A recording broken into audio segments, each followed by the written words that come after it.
Scrivi il codice sulla tastiera e schiaccia il tasto verde per confermare. La prima reazione un po' per tutti è l'incredulità.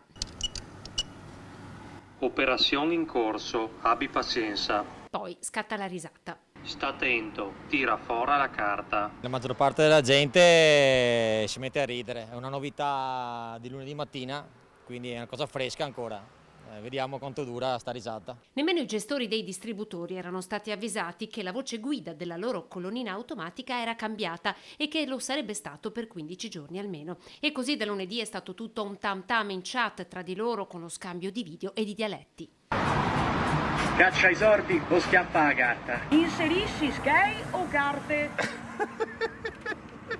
Il dialetto, hai sentito? In dialetto ho sentito, molto positivo, finalmente ci voleva. Come mai? Perché è ora che anche il nostro dialetto venga riconosciuto. Una sorpresa, sì, una sorpresa.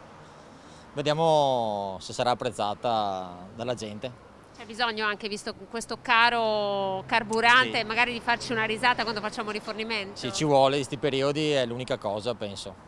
Gestore di una pompa lungo la Postumia da 6 anni, Thomas conferma che il Covid tra lockdown e smart working ha dimezzato il lavoro e nonostante la ripresa con gli ultimi rincari le perdite sono ancora del 50%. Speriamo che abbassino il più possibile. Questa crisi di governo non aiuta. No, di certo no, si va avanti, non si può mollare. Metti dentro altri skei o scegli la pompa. Adri Skei, va.